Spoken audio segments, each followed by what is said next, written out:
Hello there, outliers. Niiamah Shang here, and thank you so much for letting us be a part of your journey here today. I am really honored and excited to bring on today's featured outlier here on the roundtable. It's Diondra Filicetti. Diondra, I am really excited for this conversation. I'm excited to see where we go with it. And I'm really grateful that you created the time to share your experience, your expertise, and to honestly have this like an edgy conversation with me. Thanks for being here. I love that. I'm really very much appreciative of you having me here in your space and on your podcast. Well, Thank you. now it's our space, so we Oh, gotta we gotta true. make with that. Outline before we come on, I always let people know like we're growing here. Like I look at this year as an opportunity to not just have a conversation, but for both of us to have a real experience. And I was reminded of that by Yeah. someone. Yeah, she came in, a former guest of mine came on, and we were having a conversation. She's like, "There's a real experience that's here. Let's not forget that." All right. Yeah.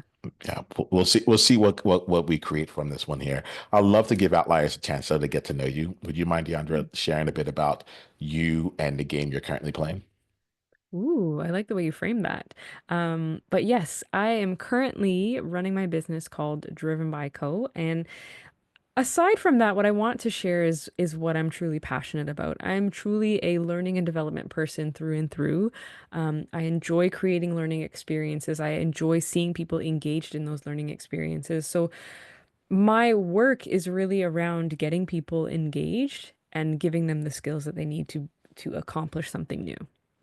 And that's what I love to do. All right, so we're gonna have some fun. So L&D was a part of my background before I came into the work I do right now. I think I've No always way. been, yeah, just like the development part has always been really huge for me. You use the word here that I think is like central to you. So I want to make sure we spend some time unpacking it just a bit first, all right? And you said you really love to see people like engage in the work that they do. When you say engaged, what does that mean to you? That's a big word I get when it comes to you. Absolutely. And you know what? There's a couple different ways that I define it. So if you're engaged in learning, it's different from being engaged at work. And so at work, how we measure our engagement is how willing are we to go the extra mile? That's what I think about. Because I think we've all had those experiences where we're working a job that we don't really like. And so if we don't have to go the extra mile, we're not going to go the extra mile, right? Whereas when we're truly engaged and we're excited about what it is that we do, we're looking for opportunities where we can try new things, where we can improve. We're exploring those options, and no one needs to tell us to do so. And then in our learning, it's captured our interest, right? And we're taking control of our own learning experience and we're participating in that. And so it's very different from the traditional passive learning style where or learning situation where in school we're sitting there listening to someone talk, but in truth, we're not absorbing anything that they're saying. So imagine a learning experience where you're equally involved in that experience. You're participating, you're engaged, and you're interested in what's being told or what's happening. And so your learning experience as an engaged learner is completely different. You've now taken things out of that experience that you're going to apply into a different situation, as opposed to just waiting for the bell to ring and on to your next class that you have to physically be in. So I really enjoy working with learners where I can see them getting excited about things. They're making decisions on their own and they're really participating in what we're doing. Yeah, so I love this here, DeAndre. If you don't mind, as we go through, I'm kind of an open book here. Like I like to share what I'm learning, what's coming through me as we're talking. Ooh. You good with that? So this is my way of being engaged to sound like I'm curious about these things. So what one of the first things that got me and outliers like this is something I'm hearing as well was one like you brought in distinction right away. So I asked you for a definition. And what you did was that you immediately started out with distinction. You're like learning, like engaged in learning and engaged at work, right? And so my experience of that is like, oh, this is the language of mastery, right? This is Mm. someone who it's like a sommelier, right? A sommelier when they're drinking their wine, right? Well, let me say this. I'm not a sommelier. I do enjoy my wines, but like I'm like, this tastes very red. Is anyone else getting red in this? Mm. Very grapey overall, Yes, I they took and a then they say oak and notes, and you're like, yes, those, Yes. all of Is those. anyone getting sneaker from this? Like, but like the sommelier, like they have the background, it's more than just the education, it's the distinction, it's the nuance, right? They're able to taste the various things along the way. And so even just as we get into the conversation there, like the fact that we started out with distinction, that's usually what I look at as like the sign of mastery, like on the learning or competency journey. Um, I'm about to start geeking out with some with too much jargon here, but like um I'm feeling that right away, and I want to make sure that I express this here. I'm like, oh, okay, I've entered into the space of like not just someone who's like came up one day and thought engagement that'd be fun. It's like, no, this is someone who spends Mm. her time thinking about it, spends her time thinking about what are the nuances between it, and then how do I but I get it's like how do you maximize toward the specific result you're getting as opposed to just kind of working towards something. So I'd be curious for you to, if you can share, and hopefully this doesn't like you can talk about the pathway to mastery, the way that you think about things. Like there's something in there that's just really juicy to me. Hmm. Honestly, I think the path to mastery is far simpler than sometimes we think. Um, and it's a combination of being engaged in our own learning experiences, but more so than that, it's a ton of mistakes and a ton of practice. And I think that's really and truly all it is. You have, I think, a combination of those three things, interest in learning, mistakes, and practice is the way to master anything.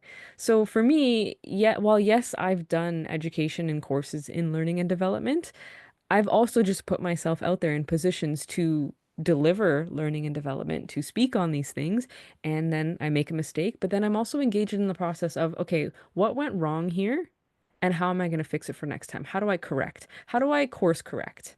And consistently doing that transforms you because then you look back, you're like, whoa, I'm in a very different place than when I started. And all it took was me just continuing to try and try again. Okay. So now I want to play with you here a little bit on this, right? One part of me is very interested in like the story about like tell me a time when you needed a course correct.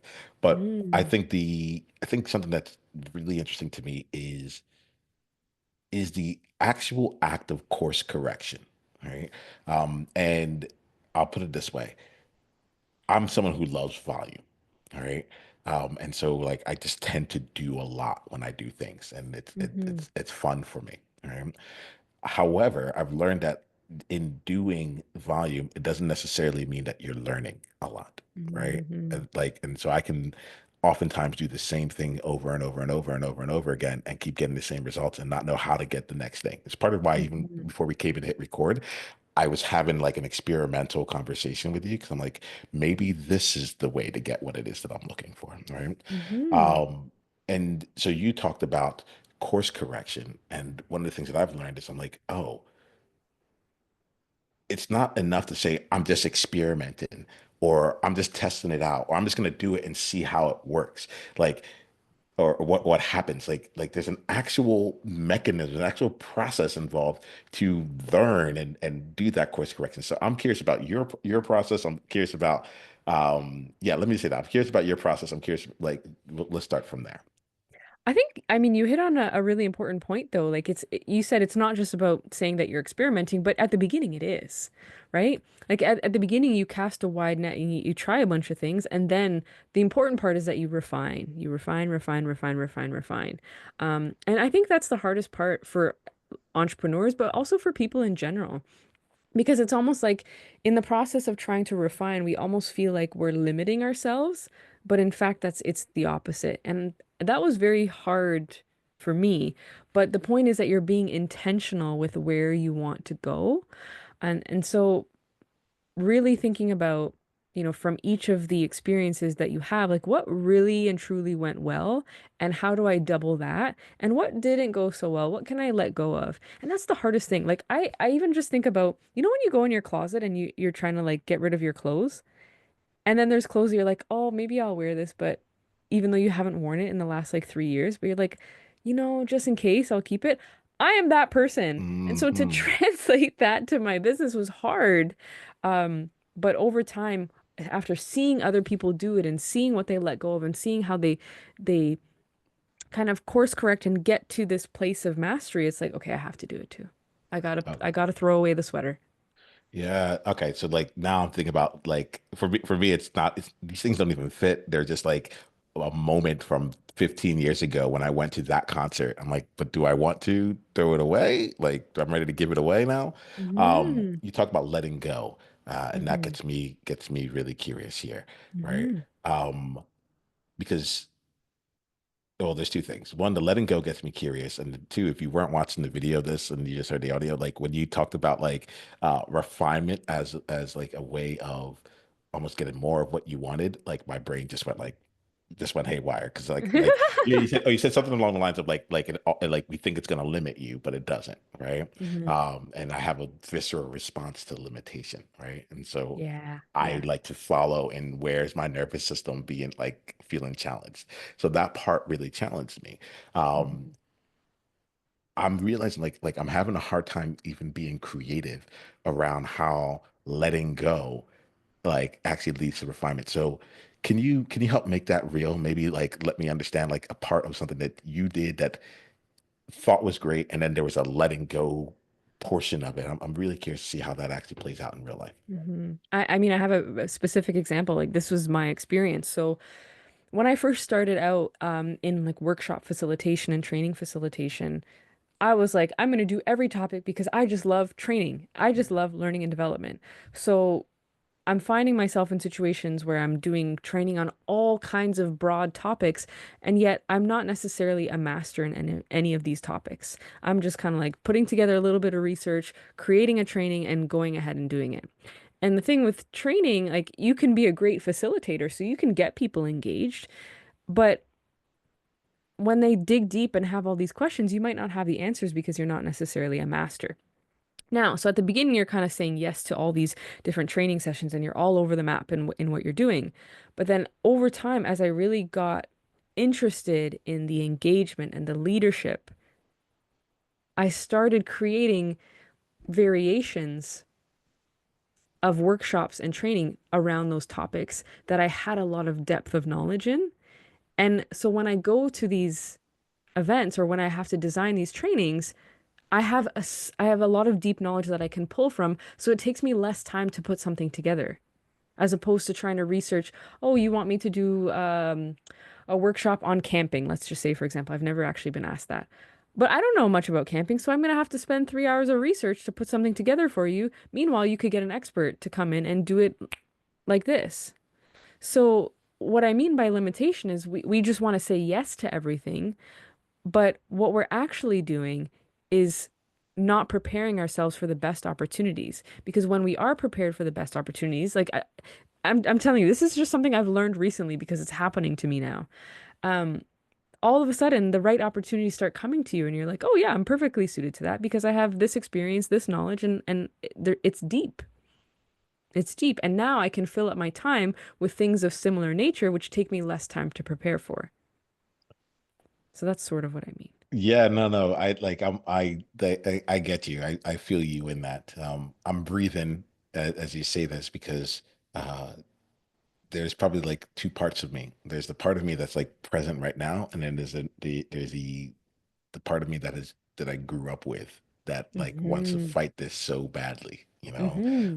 And outliers, I know a lot of us here, like we're often like upset when people come and say like master of what is it, jack of all trades and that master Master of of none, none. or like, Hmm. you need a niche, and we're like, what do we do? Yeah. But I can do so much. That's part of what makes us an outlier. Hmm. Like we have these collections of all these different experiences Hmm. that allow us to walk into any room and be successful, or take on any new project and be successful. And there's something that almost feels counterintuitive to be like, Hmm. okay, slow down and do one. But there's Hmm. something I think I'm hearing from you, Deandra, which is, and you said it right at the very beginning, so I really want to acknowledge you on this here. What I think I'm hearing from you is like, look, go ham, like go do all the stuff to start out with, but and as that's going, pay attention. Pay Yes, attention to what you actually enjoy. Pay attention to, I might use this wrong, but I'm going to try what is actually engaging you, right? absolutely. And follow the path of engagement all the way down. That's where the name Driven By came from. That Mm. exact feeling of figuring out what actually drives you. Because Uh-huh. what happens is at the beginning when you're trying all these things, it's great, but your energy, you cannot sustain that, right? Yeah. You need to figure out what are the ones that are actually pouring energy back into you because some of them are not going to. Guaranteed. You can't do everything and be engaged by everything because you're not interested in everything. So figuring out which are the ones that I'm like, oh, that one, like that gave me high energy. I really enjoyed it. And then diving deep into what drives you so that you're putting yourself into this cycle of doing the things you love, but it also feeding your energy so you can do more of those things. Yeah. Yeah. You got me here, um, like thinking and like there's things that you're saying that's like challenging me, right? Mm, You like driven by like what drives you and what like I'm very open. I'm paying attention to my body as we're having this conversation. And what got me from that was like this thought came to my mind right now, which is like I know that I'm moving and I know mm, what got me moving. There's some larger things that I think are pulling me through that like, feels good aspirationally, not just like my own mhm, goals, but like I want to see a new level of leadership out in the world. And I think that you have to go to different people to be able to get different results. And for them, they don't have to try and be creative. They just have to keep living their life as a leader. Like mhm, that's kind of like that's the premise around all this outlier, trailblazer, all that work. I'm just like, if we can just elevate you to the levels mhm, of leadership and success and financial means and all that, then we can have you help lead us forward going forward. Right. mhm, That's a big hypothesis. But I realize like if someone asked me right now, if you ask me right now, what drives me to do this, oh, sorry, two things mhm, came up right then, right? One I thought I wasn't gonna have an answer, and then as I did, I was like, there was an answer that showed up, but it wasn't the pretty version. It wasn't the one that mhm, like that I feel others like it felt very self-centered mhm, with what came up right now. And just so you know, Deandra, like um I know you're an expert, I know you're a master in what you do. I love real experience what that could look like is in this conversation. I'm okay with you like bringing your experience and expertise and directing it toward me and having me be like a live, like, showcase of what it looks like to explore engagement. Like I'm happy to do that. mhm, Um, but that really like it really struck me when you're mhm, saying this. What do you get from that? What are you curious about? I'm like, I think I want to play this here because you opened up a portal of mhm. openness in me. Well, I want to know if I were to ask you, what are you driven by? Like, what are the thoughts that come to your mind? Yeah. And why do they seem self-centered right now? Okay. So the ones that feels really good, the one that I want to put out is like, hey, there's a new level of leadership. I've been an outlier myself. Like it's all about being authentic, so on and so forth. Um, the self-centered one right now is like I what I don't want you to know is that like I had a period of time in business that was going pretty well, and then a long drought of things going well. All right. And from that time, I realized that like when I really got like sober to the moment, like I actually like looked at my numbers and all that, I'm like, was anything ever really going as good as I wanted it to go? And so Mhm. we had our daughter. She's now 2 years old. But it was something where something switched in that where I was like, it's not enough to simply do good impact in the world or to like have five-figure clients come through. If it doesn't feel like it's sustainable and repeatable and reliable, then I won't be serving her, my son, or my wife. All right. And so what started to drive me was a desire for ongoing certainty while still being able to do me, you know? Mhm. Um, so that's a big part of it. There is still the other part of me, which is just like, Like, yo, y'all are up to great, like you're up to great things in the world. Um, and I really want to see that go out even further. And like we should not be stuck at levels 1 and 2 when I can handle that with you. Hmm. But like the thing that I don't want most other people to know is like underneath all that is just like there's this guy that doesn't want his daughter, son, and wife to ever have to worry about things. And there's something that just feels inherently dangerous to me around it's like the model the thing that goes to my mind is if I can't do it always, then I'm not going to do it at all. Not to say it's the right way, Hmm. but it's what flows in for me. That's what's real for me right now. Well, first of all, I don't want you to feel like that's self-centered because that's not true. And that response is more universal than you think. So, I don't know if you've ever heard of the psychology framework called Maslow's hierarchy of needs. Oh, most definitely. Yes. Right. So, if you think about that, you're just fulfilling some needs that are a lower level. Mm. And that's natural to you. So, when you think about what drives you, while when you think about it like this, if I were to take away food from you for 3 days, you'd be driven by food all of a sudden, right? Because these are just foundational things that you need until you can get to your higher level drives, right?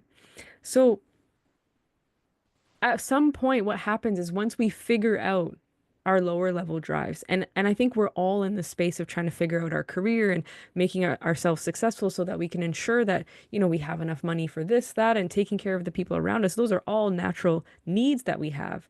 And as we're figuring that out, we're also trying to figure out how do I align that with my higher level needs?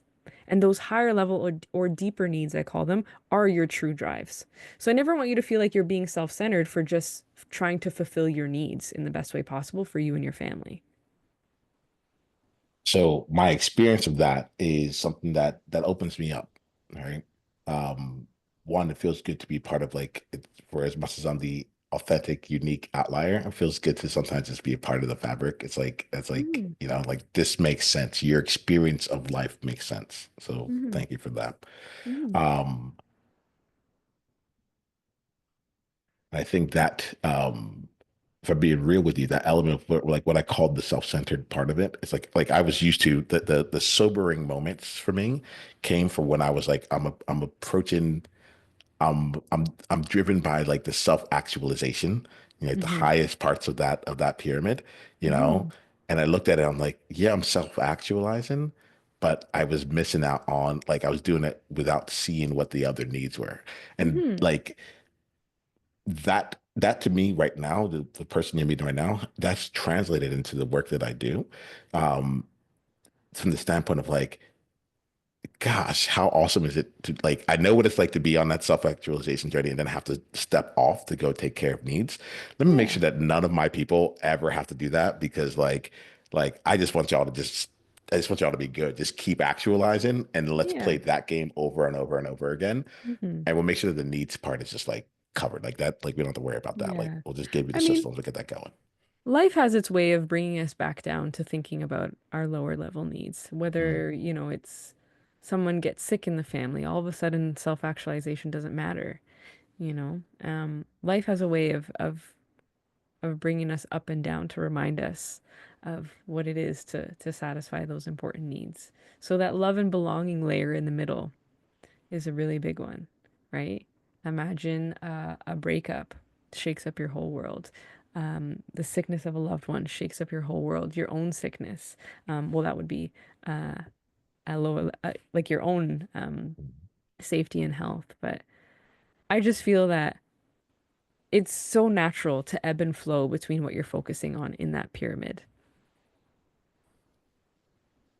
So I felt something. I felt something kind of crumble away when you did that in a good way, you know. So thank you for that, Deandra. And that lies, I'm Mhm. going to invite you to like check in with yourself right now as Yeah. you're thinking about where either your drive's coming from or where you are right now. How does it relate to this conversation? Where do you sit when it comes to the hierarchy of needs? And are you willing to like see yourself for where you are? Hmm. Deandra, it's been really great having this like looking at it from this lens. Um, and you'll see me like I choose to be honest because how do I say it? To that point of like you'll be surprised that it's actually like a more of a universal Yeah. universal thought. It's almost like if I can, I like to. I'm imagining that there are outliers out there who are actually feeling internally like I'm feeling.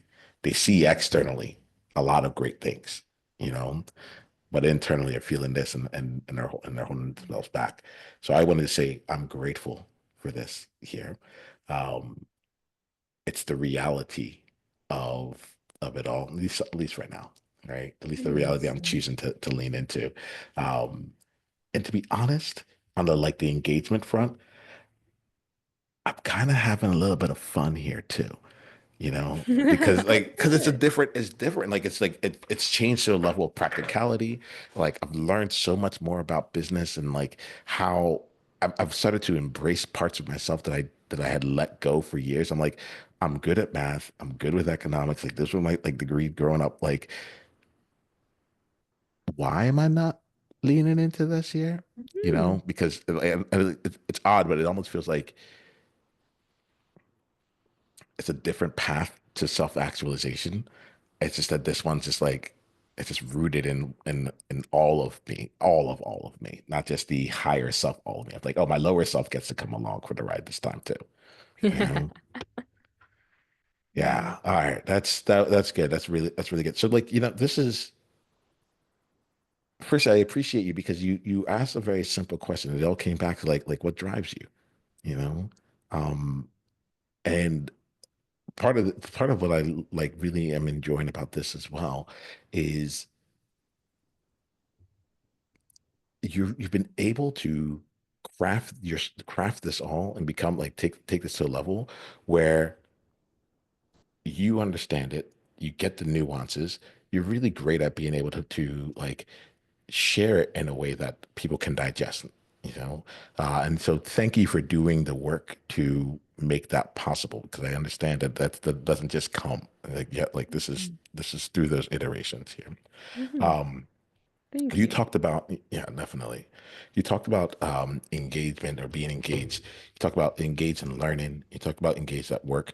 And both of the times that you were saying that, I was kind of experiencing that more as like an individual. But I also know that there's more that goes on. Like I have like my teams. There's other places that like there's times where I'm just like not alone in it. So I'm curious about like how engagement works or being engaged works when you're in group environments or on Mm. different teams. Can you speak a little bit to that? I'm so glad that you brought this up because that's the sticking point. Mhm. We are so well aware of, we've got Maslow's hierarchy of needs. We know what individually each and every one of us need, but then when you put us in a team setting, and there's so many dysfunctional workplaces, there are so many dysfunctional teams, and I'm not saying your team is dysfunctional by any means, but there's challenges that come with trying to figure out how to engage a group of people. And there are several things that we need as a team or as part of teams to help us feel more engaged. And of course, there's the simple ones, right? We need to be interested in our work, right? We need to have a level of autonomy. We don't need a micromanager breathing down our neck. Those things that annoy us, right? But there's also very simple things that we overlook because, for example, as a manager coming in or as a leader coming in, we know how we would like things done. And so our approach is based on that more often than not. Or we know how we feel, and so our approach is based on that. Whereas sometimes we forget to communicate. Sometimes we forget that other people need to communicate and share how they feel. Sometimes we forget that other people have certain needs that they need you to fulfill as their manager. We're very familiar with saying, oh, my boss doesn't do this. My boss is this, blah, blah, blah, blah, blah. How many stories of horrible bosses have you heard? A lot. But yet, when you get promoted to being a boss, right? I'm Are you laughing over implementing? here. Yeah, it's like follow that logic. It's like now you're the person that they're talking about. And so are you correcting the things or are you doing the things they need to create engagement? And you know what? That's going to look different for every single team. Yeah, yeah. Everyone's got different personalities. But there are fundamental things like recognition, right? Creating an environment of respect and trust. These are all things that you can do to create a baseline or a foundation upon which engagement can be built. But aside from that, it's taking that step further to know what are the personalities of my team members and how do I engage them together.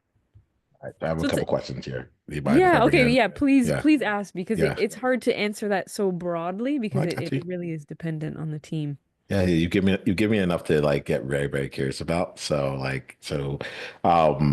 I really like love that journey here, right? Like the whole point, like there's one thing to be able to like have be in a position where you can complain and so on and so forth, but when you're the one that's leading, it's like it's still happening unless you're being active on it. And part of what I Hmm. think I was hearing you say was like the approaches that you might have where you're like, well, once I'm leading, I would do it differently, might be not the level of differences that your team needs at that point. But another way here is like the things that bothered you may not be the things that bother them, or the ways that Hmm. you want the things that bother you to be solved may not be the ways that they would like it to be solved. Did I pick that up properly from what you were saying earlier?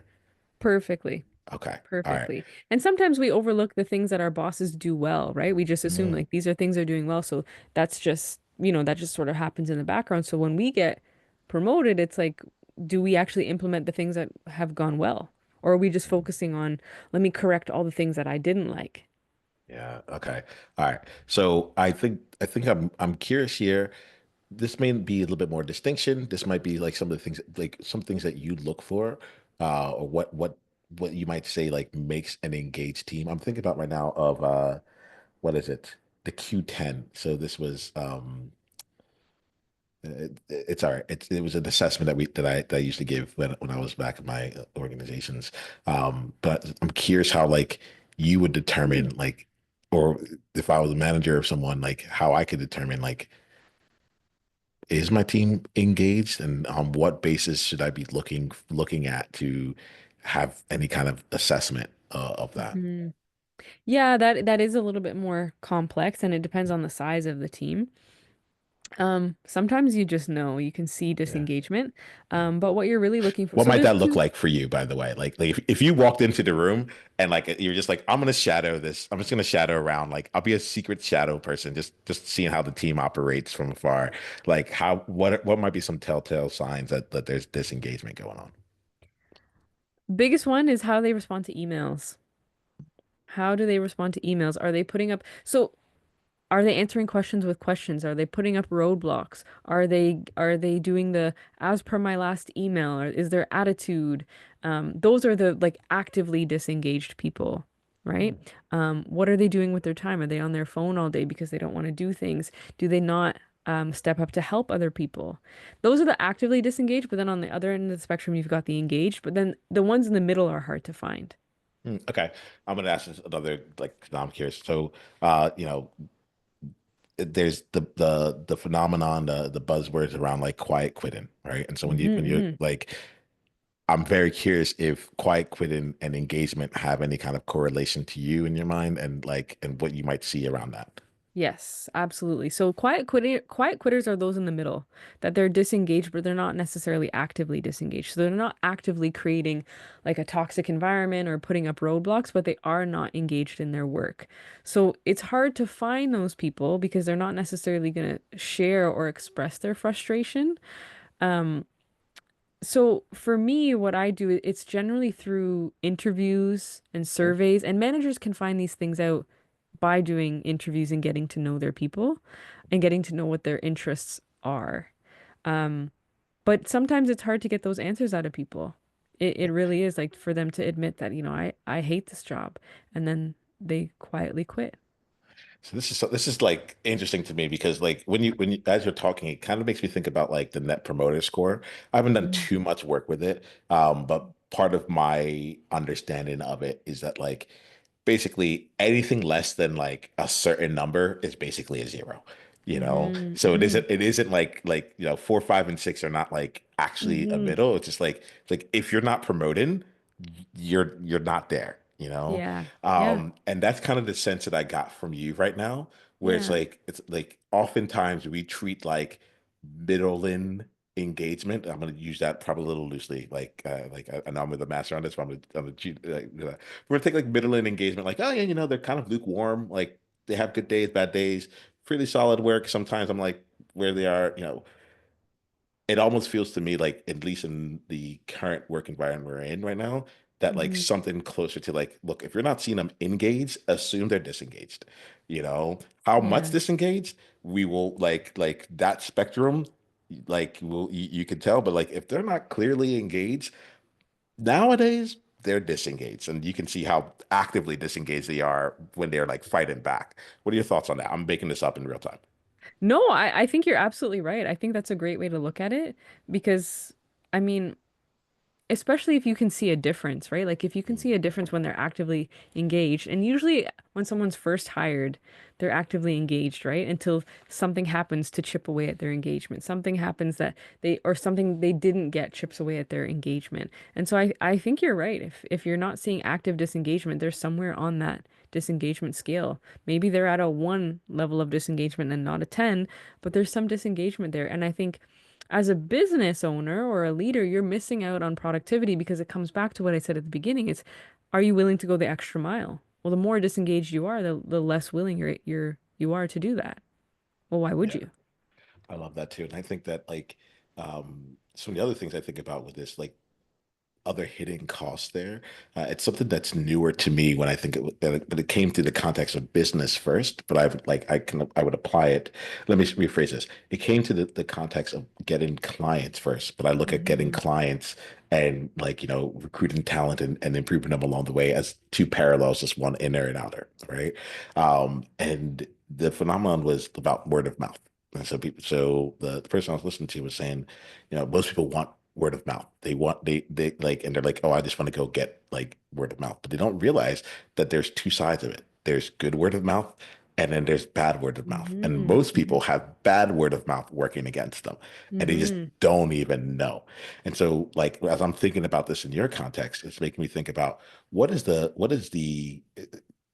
my whole career was in human capital. So I always think about like the Hmm. actual business implications of the human side of the business, right? Hmm. And so now I'm thinking about, okay, the like basically anyone who's not disengaged in my mind, I'm just going to say you're somewhat some level of this, anyone who's not engaged is some level of disengaged. Hmm. What happens there? Like, how are they talking about you and their work outside of it? Are you missing out Right. on other top talent because, like, they're just saying kind of pass, or rather than, or are you missing out on, are you having to overpay people because you're not getting that positive word of mouth that could have come from a referral in there, such that someone would say, I know this company is like so good that like I just need to get in. I don't care what the Yeah. salary is. I don't care about this yet. Like as long as I can meet my needs, I'm here. And so like Yeah. that's what's coming to me in terms of like some of the additional costs that might be at play Yeah. that people don't think about with the engagement. It's costing you on future talent. 100%. Actually, now I'm curious. I want to know more about so your experience with human capital. So what are some of the things that you saw and some of the strategies that you implemented to maximize human capital?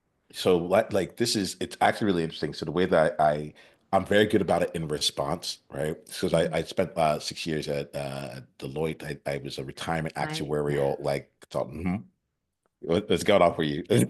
No, see, I've never heard a bad thing about Deloitte Oh no, no. from employees. It was hands down one of the best experiences. I'm so glad my career started there. Yeah. Uh, I, I I think the way even leveling up, the way that I think is still very much shaped by that. Yeah. Um, and so the the place that I spent my time was working with retirement benefits. So I wasn't in I wasn't like it was always related to me to like understand how a company or an organization would respect or like leverage human capital, but I wasn't Mhm. on projects where I needed to directly like solve for that in that environment, right? Ask me the question again though from my tech experience. You mind asking me one more time?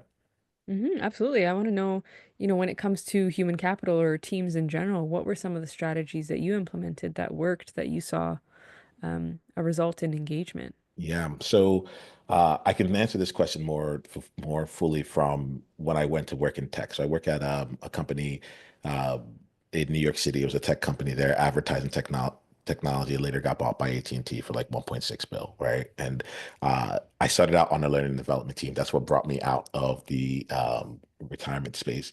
And then I moved on to their people experience team. And so Mm. my job there was really to be a shepherd of the company culture throughout the entire global organization. And so at that time, like I don't think I used the word engagement or not, but like it was like a big when we first came to that role, that team, they were a lot of them had been associated with like, oh, this is the team that's going to help us plan parties, and all the fun Mm. things, right? And so there's a very big part around like, what is it? What is your employees' experience there, and how do we make sure that the organization is taking care of them from that perspective? Mm. And my experience there, along with my team, we really spent some time.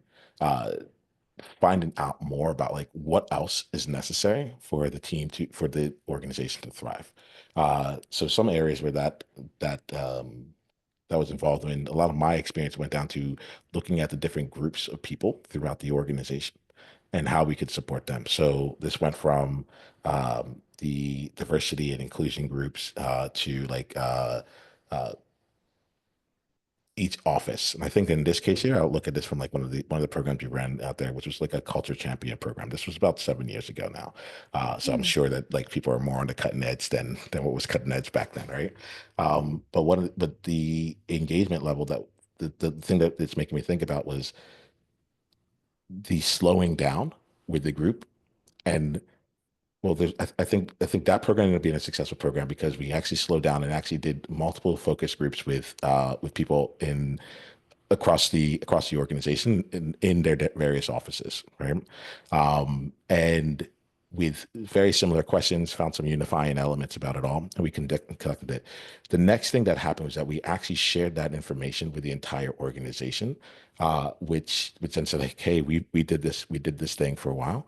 Here goes what our findings were, and we got a lot of feedback from people. Just like one, they felt heard. Two, it was really cool for them to be able to see like, oh, in each of these different offices, I had assumed XYZ, but like in reality, this was how it was. And then a lot of the Mm. offices did not get a lot of attention. I was in headquarters, so they didn't get not a lot. They didn't get the same level of attention like on that space. So then other people were like, "Wow, I'm being seen. My office is being seen. Mm. Like what we do here is being seen." And then over time, what we did is that we focused more. We from based on some of the feedback that we got, we focused more on empowering those individual offices to create create for what engaged the people of that office. So we heard things like, they had like a leaky roof somewhere, and they're like, we're trying to get this thing fixed, and then like headquarters would be having a party celebrating some random person, and they'd be like, hey, and we would be like, we want to make it global. We want to bring everyone in, so we would send them something, and they're like, thanks for the random cake, but like this is The what we needed roof. support with, right?